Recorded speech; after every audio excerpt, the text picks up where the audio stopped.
வணக்கம் மங்கர் உலகம். நான் உங்கள் சரசா சங்கர். நான் நல்லா இருக்கேன்ப்பா. நீங்களாம் எப்படி இருக்கீங்க? இது இட்லிக்கு ஊற போட்டிருக்கோங்க. எங்கள் வீட்டில் இப்போ வழக்கமான இட்லி அரிசியும் உளுந்தும் போடுறதுலேருந்து கொஞ்சம் சேஞ்ச் ஆகிட்டு இந்த மாதிரி தான் அடிக்கடி போட ஆரம்பிச்சிட்டோம். சிவப்பு அரிசி, கருப்பு கவுனி அரிசி, இட்லி அரிசி, அப்புறம் கொஞ்சம் கம்பு, கேழ்வரகு, இதோட கொஞ்சம் சோயா சங்க் போட்டுக்கிட்டோம். இதெல்லாம் சேர்ந்து 5 கப்புனாக்கா 1 கப்பு கருப்பு உளுந்தும் 1 ஸ்பூன் வெந்தயம் சேர்த்தாச்சு. நல்லா ஊற வச்சு வழக்கம் போல் இட்லிக்கு அரைக்கிற மாதிரி நல்லா அரைச்சி உப்பு போட்டு கலந்து வச்சு நைட்டே எடுத்து வச்சிட்டோம். காலையில் மாவு நல்லா சாஃப்டாக புளிச்சு வந்திருந்தது. இட்லி ஊற்றுறோம் பாருங்கள், ரொம்ப சாஃப்டாக ரொம்ப நல்லாயிருக்கும். ஆக்சுவலாக ஆரம்பத்தில் எனக்கு இது எப்படி இருக்குமோன்னு ஒரு ஃபீல் இருந்தது. பட் ரொம்ப நல்லா இருக்குது.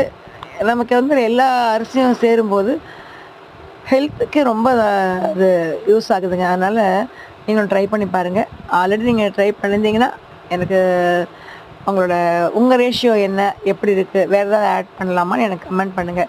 யாருமே கமெண்ட் பண்ண மாட்டேறீங்க. நீங்கள் கமெண்ட் பண்ணால் அடுத்து எங்களுக்கு வீடியோ போடுறதுக்கு இன்னும் ஆசையாக இருக்கும். இல்லை எங்கள் வீடியோலாம் உங்களுக்கு பிடிக்குதா பிடிக்கலையா நாங்களும் தெரிஞ்சுக்கலாம்.